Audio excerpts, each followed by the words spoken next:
Et si vous voulez bien, on va lire ce soir particulièrement un passage dans la Genèse, au chapitre 19. Et j'aimerais vous entretenir pendant quelques instants sur un homme qui a dû s'enfuir. Il s'appelle Lot, L-O-T. Vous voyez, Lot, l'homme qui a dû s'enfuir. Si vous voulez bien, on va lire la parole de Dieu dans Genèse et au chapitre particulièrement 19. Et nous allons lire une grande partie de ce chapitre, 28 versets donc de ce chapitre. Si vous voulez bien, on va se lever debout devant le Seigneur pour faire la lecture des Saintes Écritures. Amen, la bonne parole donc du Seigneur, par respect pour celui évidemment qui nous l'a accordé, le Seigneur Jésus-Christ. Genèse 19, verset 1er, les deux anges arrivèrent à Sodome sur le soir, et Lot était assis à la porte de Sodome. Quand Lot les vit, il se leva pour aller au-devant d'eux et se prosterna la face contre terre. Puis il dit, voici mes seigneurs, messieurs, voyez, entrez, je vous prie, dans la maison de votre serviteur et passez-y la nuit. Lavez-vous les pieds, vous vous lèverez de bon matin et vous poursuivrez votre route. Non, répondirent-ils, nous passerons la nuit dans la rue. Mais Lot les pressa tellement qu'ils vinrent chez lui et entrèrent dans sa maison. Il leur donna un festin et fit cuire des pains sans levain, et ils mangèrent. Il n'était pas encore couché que les gens de la ville, les gens de Sodome, les Sodomites, entourèrent la maison, depuis les enfants jusqu'aux vieillards. Toute la population était accourue. Ils appelèrent Lot et lui dirent, « Où sont les hommes qui sont entrés chez toi cette nuit? Fais-les sortir vers nous pour que nous les connaissions. » Ce mot « connaître » veut dire avoir des relations sexuelles avec eux, pour que nous les connaissions. Lot sortit vers eux à l'entrée de la maison, ferma la porte derrière lui, et il dit, « Mes frères, je vous prie, ne faites pas le mal. Voici, j'ai deux filles qui n'ont point connu d'homme. Je vous les amènerai dehors, et vous leur ferez ce qu'il vous plaira. Seulement, ne faites rien à ces hommes, puisqu'ils sont venus à l'ombre de mon toit. » Ils dirent, « Retire-toi. » Ils dirent encore, « Celui-ci, en parlant de Lot, il est venu comme un étranger et il veut faire le juge. Eh bien, nous te ferons pis qu'à eux. » Et pressant Lot avec violence, ils s'avancèrent pour briser la porte. Les hommes étendirent la main, c'est-à-dire les anges, les deux hommes, étendirent la main, firent rentrer Lot vers eux dans la maison, à l'intérieur de la maison, et fermèrent la porte. Et ils frappèrent d'aveuglement les gens qui étaient à l'entrée de la maison, depuis le plus petit jusqu'au plus grand, de sorte qu'ils se donnèrent une peine inutile pour trouver la porte. Les hommes dirent à Lot, « Qui as-tu encore ici? Gendre, fils, fille, tout ce qui t'appartient dans la ville, fais-les sortir de ce lieu, car nous allons détruire ce lieu, parce que le cri contre ses habitants est grand devant l'Éternel. L'Éternel nous a envoyés pour le détruire. » Lot sortit et parla à ses gendres qui avaient pris ses filles. « Levez-vous, dit-il, sortez de ce lieu, car l'Éternel va détruire la ville. » Mais, aux yeux de ses gendres, il parut plaisanter. Dès l'aube du jour, les anges insistèrent auprès de Lot en disant, « Lève-toi, prends ta femme et tes deux filles qui se trouvent ici, de peur que tu ne périsses dans la ruine de la ville. » Et comme il tardait, les hommes le saisirent par la main, lui, sa femme et ses deux filles, car l'Éternel voulait l'épargner. Ils l'emmenèrent et le laissèrent hors de la ville. Après les avoir fait sortir, l'un d'eux dit, « Sauve-toi pour ta vie, ne regarde pas derrière toi, ne t'arrête pas dans toute la plaine, sauve-toi vers la montagne, de peur que tu ne périsses. » Lot leur dit, « Oh non, Seigneur, voici j'ai trouvé grâce à tes yeux, et tu as montré la grandeur de ta miséricorde à mon égard en me conservant la vie. Mais je ne puis pas me sauver à la montagne avant que le désastre m'atteigne, et je périrai. Voici cette ville, là-bas, est assez proche pour que je m'y réfugie, et elle est petite. Oh, que je puisse m'y sauver, n'est-elle pas petite, et que mon âme vive? » Et il lui dit, « Voici, je t'accorde encore cette grâce, et je ne détruirai pas la ville dont tu parles. Hâte-toi de t'y réfugier, car je ne puis rien faire jusqu'à ce que tu y sois arrivé. » C'est pour cela que l'on a donné à cette ville le nom de Tsoar. Le soleil se levait sur la terre. Lorsque Lot entra dans Tsoar, alors l'Éternel fit pleuvoir du ciel sur Sodome et sur Gomorrhe du soufre et du feu de par l'Éternel. Il détruisit ces villes, toute la plaine et tous les habitants des villes et les plantes de la terre. La femme de Lot regarda en arrière et elle devint une statue de sel. Abraham se leva de bon matin pour aller au lieu où il s'était tenu en présence de l'Éternel. Il porta ses regards du côté de Sodome et de Gomorrhe et sur tout le territoire de la plaine. Et voici, il vit s'élever de la terre une fumée comme la fumée d'une fournaise. Lorsque Dieu détruisit les villes de la plaine, il se souvint d'Abraham et il fit échapper Lot du milieu du désastre par lequel il bouleversa les villes où Lot avait établi sa demeure. Amen. Seigneur, nous te bénissons, nous te remercions et nous te devons la crainte. La crainte t'est due car tu es un Dieu glorieux et puissant. Ta parole nous dit expressément que l'on ne se moque pas de Dieu. Ce qu'un homme sème, c'est ce qu'il récoltera aussi. Nous voyons très bien autour de nous cette génération descendre dans la corruption, la débauche totale, dans l'insouciance, conduite par les démons de l'enfer. Seigneur, nous sommes conscients de cela et nous voyons véritablement autour de nous, Seigneur, un désastre qui se prépare tel qu'il en est arrivé sur Sodome et Gomorrhe. Seigneur, tu as dit que ce qui arriva du temps de Lot arrivera pareillement à la fin des temps. Nous te demandons que la crainte qui t'est due vienne s'implanter, s'incruster dans notre cœur. Nous avons besoin de ta grâce dans ces jours de la fin. Que le tremblement de crainte puisse encore nous saisir. Que ta parole nous fasse encore trembler. Que nous puissions être encore appelés les tremblants. Que nous puissions, Seigneur Jésus, vraiment te respecter. Parce que ce qui s'en vient est terrible sur cette terre. Parce que le monde se fiche totalement de toi, se moque littéralement du sacrifice du calvaire et de ton Fils Jésus-Christ. Seigneur, tu es un Dieu véritable et glorieux et nous voulons t'honorer par notre vie, par notre façon d'agir, par notre façon de réagir, par notre conduite sainte et pieuse au milieu des impies. Nous te demandons ces choses, Père, au nom puissant de Jésus-Christ, le juge de la terre. Amen. Et tout le peuple dit Amen. Amen. Vous pouvez vous asseoir, frères et sœurs. Alléluia. J'aimerais vous parler ce soir, durant quelques instants, sur Lot, cet homme qui a dû s'enfuir. Est-ce qu'on peut se poser la question si Lot a jamais été heureux à Sodome?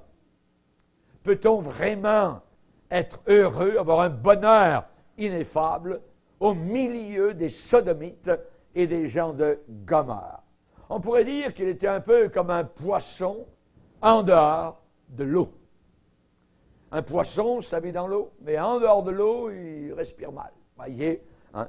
Et on peut dire que Lot était à peu près comme cela. On sait qu'il y avait eu avec Abraham, son oncle, une séparation, alors qu'il y avait des problèmes entre les bergers de Lot et les bergers d'Abraham. Abraham avait dit à son neveu, « Eh bien, tu iras là où tu voudras, je te laisse le premier choix. Et Lot avait regardé autour de lui, il avait vu là-bas en bas, dans la vallée, évidemment, les belles villes de Sodome et Gomorrhe, là où le commerce était florissant, là où les brebis avaient de l'herbe jusque sous le ventre, là où l'on pouvait faire de l'argent, là où véritablement il y avait de l'avenir, mais pas sur les montagnes avec tonton Abraham, avec mon oncle Abraham, voyez, lui c'est un cinglé, c'est un fou, il ne voit pas les opportunités de la vie, tout ça, et ainsi de suite. Et finalement, Lot était descendu donc vers Sodome et Gomorrhe. Et on pense, puisqu'il siégeait à la porte, cela veut dire une expression dans l'Ancien Testament où il pouvait siéger sur le conseil de ville. C'était un ancien, il était devenu donc comme un homme, je dirais, protocolaire, un homme reconnu d'influence dans la ville donc de Sodome. Et on sait que cette séparation avec son oncle Abraham, eh bien, c'était son propre choix.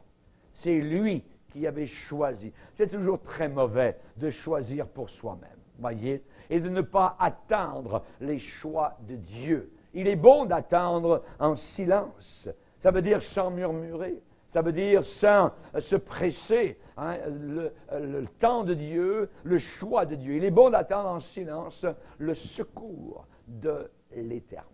Le secours de l'Éternel. Et on sait qu'il avait choisi donc pour lui. Et là, donc, arrivé à Sodome, eh bien, il voyait ce qui se passait autour de lui, il voyait leur façon de vivre, hein, leur façon d'agir. C'était une manière de vivre totalement et complètement corrompue. Totalement corrompue. Et dans le Nouveau Testament, on nous parle de cet homme Lot. Et il est dit, l'apôtre Pierre va dire, Lot habitait au milieu d'eux et il tourmentait journellement, ça veut dire chaque jour, son âme, juste à cause de ce qu'il voyait et de ce qu'il entendait de leurs œuvres criminelles. De leurs œuvres criminelles. Il habitait au milieu de ce monde-là, comme nous aujourd'hui, nous sommes, je dirais, au milieu d'un bouillon de culture, nous sommes au milieu de microbes, de virus, de péchés, de pécheurs, de saletés, de pourriture, de poubelles, tout ce que vous voulez, de fumier, nous sommes au milieu de tout cela. Quelle est notre réaction? Pouvons-nous ne pas être tourmentés? C'est impossible, parce que nous savons que ces gens-là descendent vers la perdition éternelle, voyez. Ces gens s'en vont inconsciemment, et ils s'en vont vers un jour de jugement où, dans ce jour-là, aucune excuse ne sera acceptée. Aucune excuse ne sera acceptée. Toute bouche sera fermée devant l'Éternel. Alors, évidemment, il tourmentait son âme juste à cause de ce qu'il voyait et entendait de leurs œuvres criminelles. Quelles étaient leurs œuvres criminelles? C'était des sodomites. Et nous connaissons très bien ce mot, évidemment, aujourd'hui. Et vous ne pouvez pas aujourd'hui parler contre cela. Vous allez passer vieux jeu, on va vous appeler un homophobe, on va vous appeler vraiment un retardé, vous risquez même la prison, vous risquez toutes sortes de choses aujourd'hui. Protection totale pour cette perversion. Pour cette perversion. Il est dit que Lot habitait au milieu d'eux. Et il tourmentait journellement son âme, juste à cause de ce qu'ils voyaient et entendaient de leurs œuvres criminelles. L'atmosphère étouffante de la ville. La ville, c'est le lieu du péché. À la campagne, on dirait qu'on respire mieux. On dirait que, mais en ville, dans les canyons, je dirais les rues de ciment, voyez, c'est là que le péché se passe. C'est quand le soleil se couche, quand les lumières de la nuit sont en train de s'allumer, que là, les démons commencent à circuler et à véhiculer, évidemment, toute leur saleté, leur pourriture, leur bar, leur drogue, leur sexe et tout ce que vous voulez. C'est là que ça s'anime, comme à Sodome et Gomorrhe. C'était à ce moment-là aussi que les choses, donc, allaient de pire en pire. Et l'apôtre Paul reprend cela en disant que ce sont des choses infâmes. Des choses infâmes. Dans Romains, au chapitre 1er, il est dit, c'est pourquoi Dieu les a livrés, les a abandonnés, gave them up, les a abandonnés à des passions infâmes. L'infamie, selon Dieu, voyez, est quelque chose de terrible. Voyez, il n'y a aucun infâme qui va aller au ciel. est impossible, voyez. Et Dieu les a abandonnés à leur passion infâme. Leurs femmes ont changé l'usage naturel en celui qui est contre nature. On parle de lesbiennes. Et de même, les hommes, abandonnant l'usage naturel de la femme, se sont enflammés. On parle de flamme ici, voyez, de passion, se sont enflammés dans leurs désirs les uns pour les autres, comme étant hommes avec hommes, des choses agréables. Selon Dieu, sont des choses infâmes. Des choses infâmes, une infamie, voyez. Et recevant en eux-mêmes le salaire que méritait leur égard. Je crois que le sida est un salaire, voyez, que Dieu envoie, que Dieu permet, donc, pour la plupart, donc, de la gente homosexuelle. Comme ils ne se sont pas souciés de connaître Dieu, encore moins de lui obéir, Dieu les a livrés à leur sens réprouvé. Voyez, leur sens réprouvé. Et on voit que cet homme Lot habitait donc dans cette atmosphère, je dirais, infernale d'une grande ville de son époque, totalement, je dirais, à l'opposé, je dirais, de son oncle Abraham, qui lui vivait dans les montagnes, avec moins d'argent, moins d'herbe, mais faisant confiance au Seigneur. Voyez. Et évidemment, c'est mieux de faire le bon choix comme Abraham, d'être, semble-t-il, un perdant aux yeux de ce monde, que d'être un gagnant, avoir du succès, la réussite selon le monde. C'est mieux de perdre, semble-t-il, aux yeux du monde, que de gagner. Parce que Jésus a dit, celui qui voudra garder sa vie pour lui-même, la perdra. Et celui qui la perdra, pour moi, la retrouvera là-haut dans l'éternité. Amen. Gloire au Seigneur. Le peuple de Sodome était un peuple de bassesse, vil, impie, méchant. Voyez, contrairement à son saint-oncle Abraham, évidemment. Et un soir, arrivent à Sodome deux étrangers. Les étrangers, on les reconnaît facilement. Voyez, ils ne sont pas pareils, ils ne sont pas habillés pareil, ils ne regardent pas les choses et les rues de la même manière, ni les gens. On dit, oh, il n'est pas d'ici, lui. Donc, ils ont des regards différents. Et ça a été très vite perçu, donc, à Sodome, deux étrangers qui arrivent à la porte de la ville. À la porte de la ville, où, justement, Lot était assis. Ça veut dire siégeait. Où il y avait un conseil de ville, d'une certaine manière, à la porte de Sodome. Et Lot, donc, va les accueillir dans son foyer. Ils disent, non, non, non, on va passer la nuit dans la rue, il n'y a pas de problème, tout ça. Et on sait qu'au Moyen-Orient, donc, vous pouvez coucher facilement, donc, en plein air. Ils sont habitués depuis leur enfance, il n'y a aucun problème. Pas comme au Canada, où, évidemment, si vous passez de la nuit, c'est la seule nuit que vous allez passer, donc, dehors, parce que vous allez mourir. Alors, surtout l'hiver. Donc, particulièrement, donc, Lot va les accueillir dans son foyer. Et on voit particulièrement, donc, que Lot était en danger. Et Lot ne le savait pas. Parce que Lot est un homme charnel. C'est un homme, ce n'est pas un homme de l'esprit. Abraham est un homme de l'esprit, mais pas Lot. Voyez, pas du tout Lot. Et Lot est en danger imminent. La Bible parle dans l'épître de Jude, au verset 7, que Sodome et Gomorrhe et les villes voisines qui se livrèrent, comme eux, à l'impudicité et à des vices contre nature, sont donnés en exemple, subissant la peine d'un feu éternel. C'est-à-dire qu'ils sont tous en enfer. Tous en enfer, la Bible le déclare. Voyez, vous êtes certains que les Sodomites et les gens de Gomorrhe et les villes voisines qui se sont livrés à cette époque-là, donc, puisque Dieu les a détruits par le feu qui est tombé du ciel, pour qu'ensuite, eux, descendent encore plus bas pour être dans le feu éternel, le feu de l'enfer, subissant la peine, voyez, la punition d'un feu qui ne s'arrêtera jamais. Ce qui veut dire qu'en enfer, le feu reçoit toujours du fioul. Il ne s'éteint jamais. Jamais pour toute l'éternité, ce feu ne s'éteindra.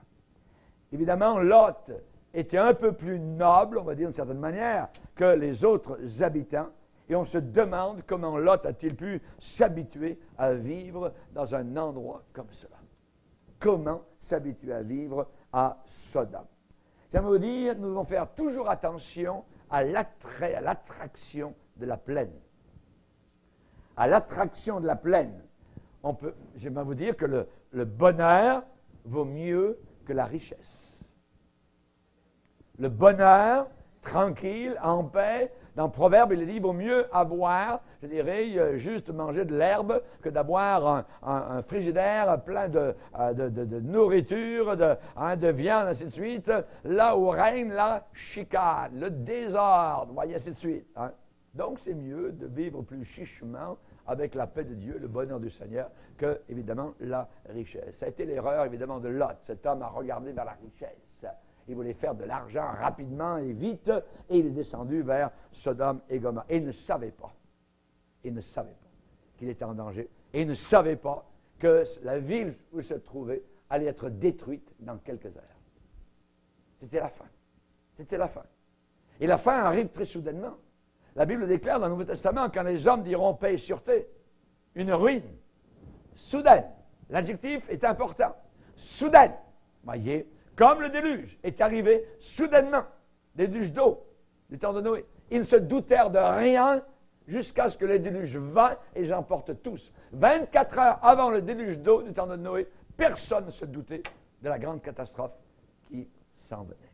Et Lot, à Sodome, non plus ne le savait pas. Il était attiré par les choses de la terre.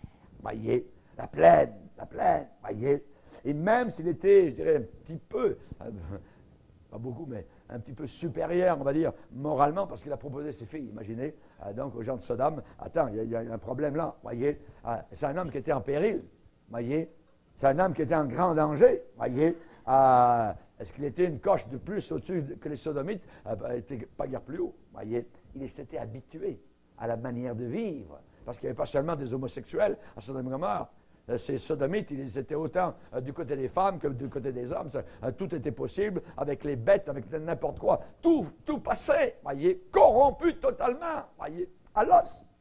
Et la patience de Dieu se manifestait entre-temps. Imaginez, la patience de Dieu. Et l'ange est arrivé, les anges sont arrivés, particulièrement donc dans la ville de Sodome, et ont pressé Lot de sortir rapidement donc de la ville parce que la destruction s'en venait. Et là, il y a eu dans Lot une hésitation. Une hésitation. L'hésitation est mauvaise. Plus que mauvaise, hésiter dans des cas semblables, c'est la perdition. On ne peut pas hésiter. Il y a un choix à faire. Ne pas faire un choix, c'est faire un choix. C'est faire le choix de ne pas faire le choix. Voyez? Hein? Amen. Bon Seigneur. Donc l'ange a pressé Lot de sortir rapidement. Nous, on était envoyés pour détruire donc les Sodomites, Gomorrhe et les villes voisines. Alors, un ange a dit, est-ce que tu as des gendres, des fils, des filles, tout ce qui est à toi, tout ce qui t'appartient dans la ville, hein, fais sortir tout cela. Fais sortir tout cela. Voyez? La réaction des gendres est intéressante. Lot s'en va, il va parler à ses gendres et il va leur dire, vous savez, mes gendres, je vous aime bien, vous avez épousé mes filles, tout ça, et il faudrait que vous en alliez. Il faudrait que vous déménagiez parce que tout va brûler. Là, t'as mal dormi l'année passée? T'as pris trop de pilules? T'es quoi là? T'as fait un rêve? Là, t'as fait un trip religieux? Ainsi de suite. Donc, ils se sont moqués. Pour eux, la Bible dit que c'est une belle plaisanterie. Une belle plaisanterie. Vous savez, les gens qui plaisantent sur l'enlèvement, plaisantent sur Dieu. Moi, je n'aime jamais plaisanter sur les choses de Dieu. Je n'aime jamais plaisanter sur les choses de Dieu, ni sur un verset de la Bible. Vous savez, il y a des gens qui prennent un verset puis ils rient autour du verset. Ne faites jamais ça. Ne faites jamais cela. Voyez, les versets de la parole de Dieu sont trop sérieux, sont trop saints. C'est la parole de Dieu. On doit au contraire plier devant cette parole, l'honorer, la respecter. Et ces gendres-là, c'était une belle plaisanterie. Est-ce qu'on n'a pas été avertis, nous, chrétiens, que lorsqu'arriverait le retour de Jésus-Christ, la première chose qui arriverait dans ce monde sont des gens qui marcheraient selon leur convoitise sexuelle, voyez, et aussi des moqueurs, qui se moqueraient, se moquer de la Bible, se moquer de l'Assemblée, se moquer des prédicateurs, se moquer de Jésus, se moquer de la Trinité, se moquer de tout ce que vous voulez, donc, qui est saint. On a été avertis. de la venue des moqueurs. Vous savez qu'actuellement, il y a une pièce de théâtre qui s'en vient où on montre une grande photo de Jésus-Christ immense et avec des jeunes sur la scène qui jettent des excréments à la face de Jésus-Christ.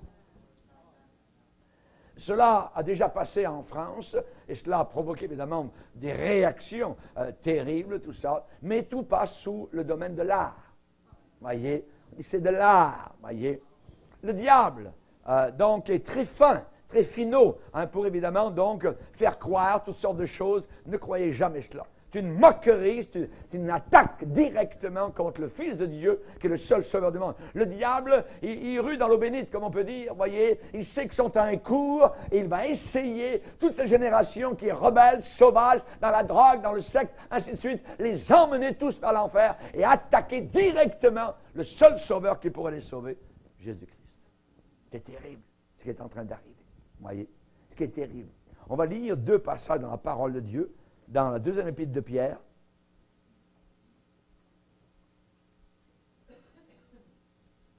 au chapitre 3,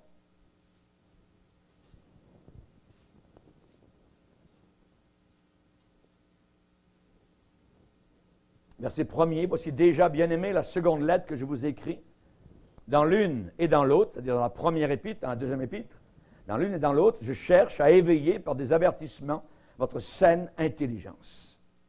Vous êtes intelligents, vous les chrétiens, qui aimez le Seigneur, qui craignez Dieu, afin que vous vous souveniez des choses annoncées d'avance, ça veut dire prédites, annoncées d'avance, par les saints prophètes et du commandement du Seigneur et Sauveur, enseigné par vos apôtres, sachant avant tout, que dans les derniers jours, les jours de la fin, il viendra des moqueurs avec leur raillerie, leur moquerie, marchant selon leur propre convoitise et disant « Où est la promesse de sa venue?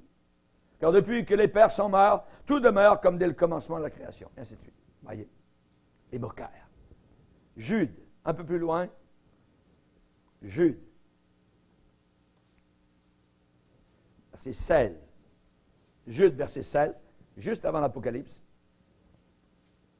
À l'ombre de l'Apocalypse, cette petite épître merveilleuse, ce sont des gens qui murmurent, qui se plaignent de leur sort, qui marchent selon leur convoitise, qui ont à la bouche des paroles hautaines, orgueilleuses, qui admirent les personnes par motif d'intérêt. On appelle ça des manipulateurs.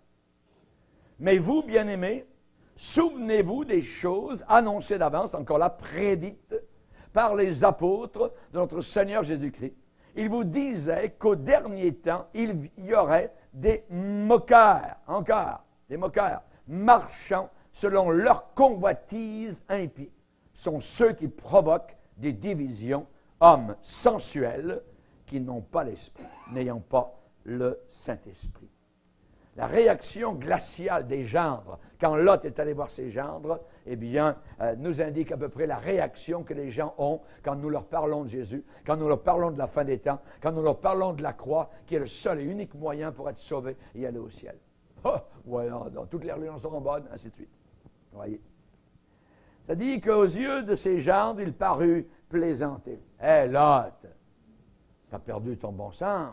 Hé, le beau-père, t'as pas de sens. Voyez, change tes plans. Regarde, tu nous dis que tout d'un coup, tout va périr. Attends, voyez, pas besoin d'obéir au supposé ordre de Dieu. Aux yeux de ces gendres, il parut plaisanter.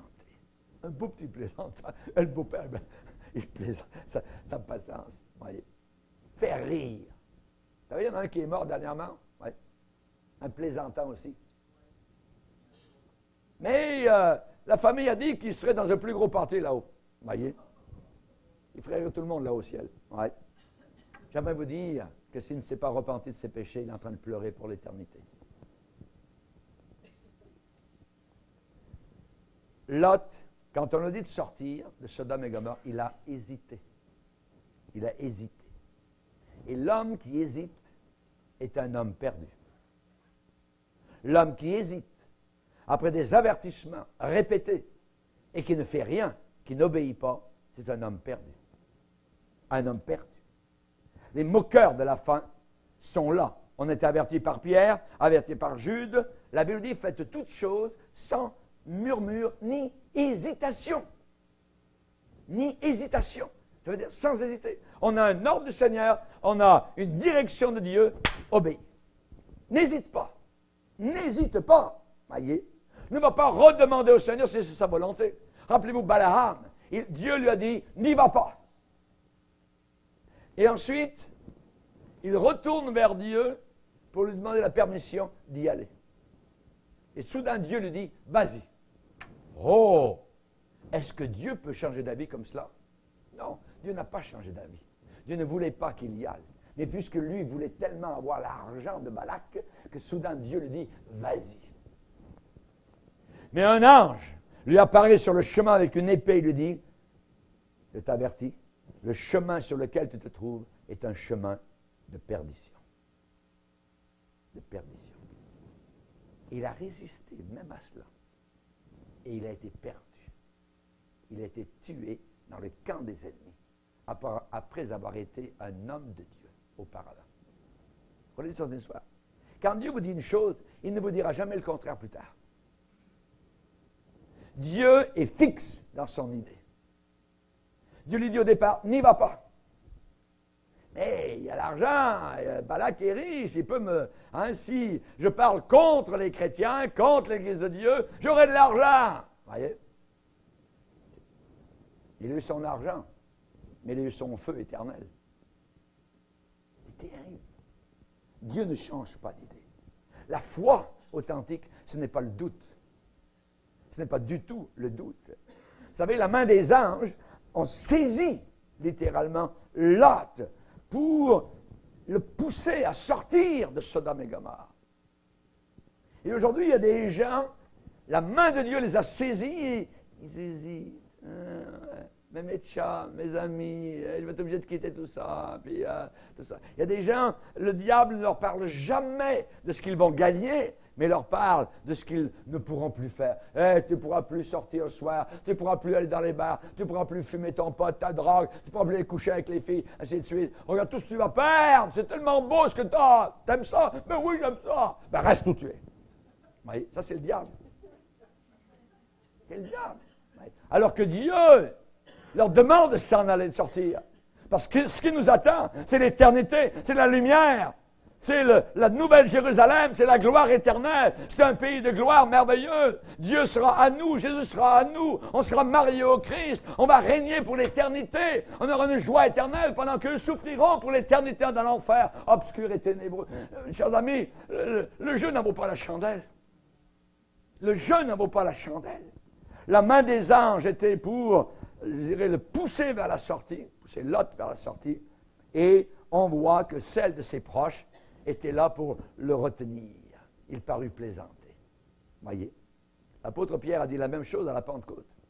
Sauvez-vous, cette génération perverse et corrompue.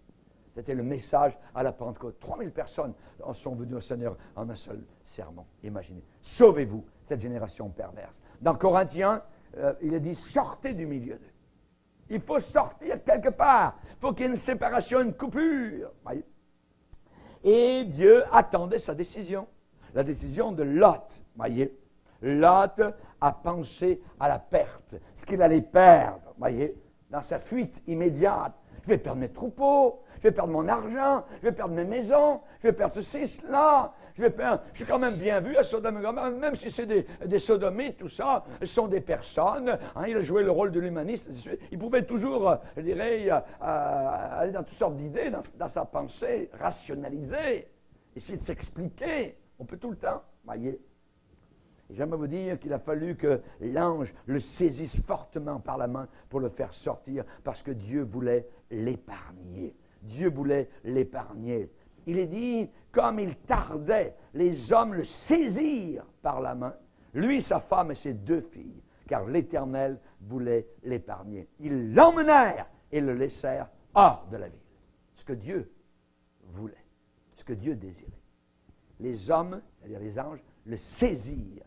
Ce mot « saisir » est très important. Pourquoi? Parce que pour nous, Alléluia, on va être saisi par une main puissante qui va venir d'en haut, alléluia, qui va nous saisir et nous enlever littéralement de planète Terre en un instant et en un clin d'œil. Des milliers qui se disent chrétiens vont rester. Ils vont rester par terre parce qu'ils n'ont pas la nature de Christ en eux. Ils n'ont pas l'amour de Dieu. Ils n'ont pas l'obéissance de Dieu dans leur cœur. Voyez, ils resteront sur cette terre. Jésus-Christ m'a saisi. Et David emploie le même mot quand il dit « Il étendit sa main d'en haut et il me saisit et il me retira de grandes eaux. » Le Seigneur va nous retirer de grandes eaux.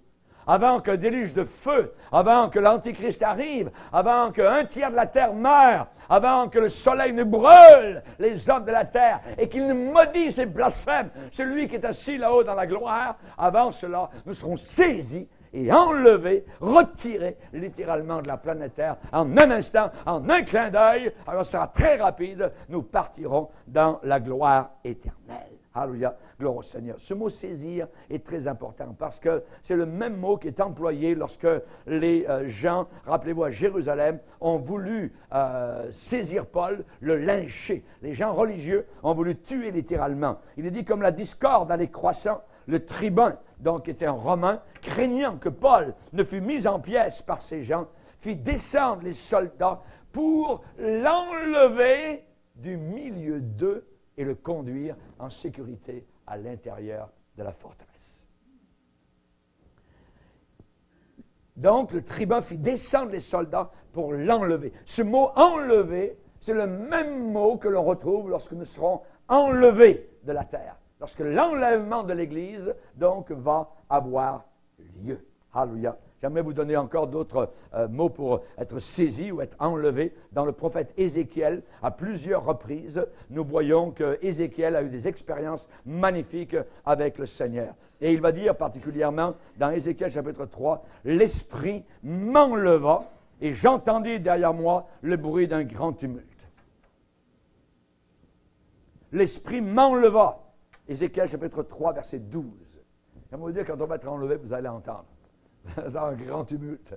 Vous allez entendre, alors il y a les chars de la gloire éternelle. Un peu plus loin, verset 14, « L'Esprit m'enleva et m'emporta. » Il m'emporta. Nous serons emportés dans les cieux. Dans Ézéchiel, chapitre 8, le verset 3, il est dit, « Il étendit une forme de main et me saisit par les cheveux de la tête. L'Esprit m'enleva entre la terre et le ciel et me transporta dans des visions divines. » Alléluia, gloire à Dieu. Amen. Merci Seigneur! Alléluia! Alléluia! N'ayez pas peur, même si vous n'avez pas de cheveux, vous serez enlevé pareil. Oui. Alléluia! Ça veut dire qu'Ézéchiel avait encore quelques cheveux. Vous voyez?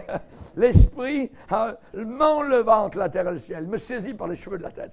Hein? Donc, on voit évidemment ce saisissement. Encore en Ézéchiel 11, en verset 1er, l'Esprit m'enleva et me transporta. Verset 5, l'Esprit de l'Éternel tomba sur moi. L'Esprit de Dieu va venir. Amen. Il va venir en un instant, en un clin d'œil, et il va nous faire sortir de la Sodome de la terre, de la Gomorrhe de la terre. Merci Seigneur. Que Dieu soit glorifié. En terminant, je vous parlerai de la miséricorde de Dieu. Alléluia. Où donc les anges ont dit, sauve-toi pour ta vie. Hein, va-t'en vers la montagne. Va-t'en vers la montagne. Nous allons vers la montagne de Dieu, vers la montagne de Sion, vers la montagne de la gloire. Amen. La délivrance sera merveilleuse. Alléluia. Et on dirait que de justesse, soudain il prend la course, soudain il se rend compte que ça s'en vient. Hein, le jugement, donc, va commencer. Et Lot a calculé, je dirais, plus d'un certain côté, la perte matérielle que la perte de l'âme. C'est terrible.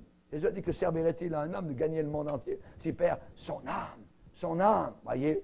On peut perdre nos maisons, on peut perdre notre réputation, on peut perdre nos vêtements, on peut perdre notre argent, on peut perdre beaucoup de choses. Ça n'a pas d'importance. Votre âme est tellement précieuse, bien plus précieuse que n'importe quoi sur la terre.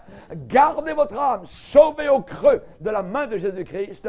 Alléluia, et vous serez heureux quand vous arriverez dans le ciel. L'apôtre Paul a dit, j'estime que les souffrances du temps actuel n'ont aucune comparaison avec la gloire qui s'en vient pour les enfants du Seigneur. Amen. Lot a frôlé l'abîme de très proche. A frôlé l'abîme. Voyez, Lot était superficiel, exactement comme à la fin des temps, beaucoup de chrétiens n'auront que l'apparence, voyez, de la sainteté, l'apparence de la piété, mais ils en renieront totalement ce qui en fait la force, voyez. Le péché sera là comme un serpent sur leur cœur. Hein. Lot n'aimait pas la corruption de Sodome, mais son cœur y penchait. Il a appelé les Sodomites mes frères. Vous vous rendez compte? Mes frères. Ah, voyez. La Bible dit, lorsque Dieu détruisit les villes de la plaine, il se souvint d'Abraham. Il se souvint d'Abraham sur les montagnes là-bas. Il se souvint d'Abraham. Et il fit échapper Lot du milieu de désastre par lequel il bouleversa les villes où Lot avait établi sa demeure. Il fit échapper Lot. Lot devra son salut uniquement aux prières de son oncle Abraham. Vous vous rendez compte? Dieu fit échapper Lot. Et le Seigneur va dire dans l'évangile de Luc particulièrement que nous devons veiller, faire attention pour que nous ayons la force d'échapper à ces choses qui s'en viennent sur la terre. Et elles s'en viennent rapidement. Il me semble entendre, je dirais, les roues des chars de la prophétie biblique qui sont en train de prendre une expansion, une vitesse très rapidement où Dieu va dire dans Ésaïe en ce temps-là, je hâterai ces choses. Les choses s'en viennent très, très rapidement dans notre génération actuelle. Mais n'oubliez pas que l'ange de l'Éternel campe autour de ceux qui le craignent et les arrache au danger. Je veux être arraché, je veux être saisi, je veux être enlevé, amen, pour aller un jour et pour l'éternité dans la présence de Dieu. Alléluia, amen, amen, amen. Et tout le peuple dit amen, alléluia, gloire au Seigneur. Que Dieu soit glorifié. Amen. La joie de Dieu est dans notre cœur. Amen. Quand on est sauvé, il y a une réponse. Amen. Il y a un ressort dans notre cœur et on bénit le Seigneur. On va aller devant ce Sauveur merveilleux. Nous l'aimons parce qu'il nous a aimé le premier et on va avoir un bon temps de prière.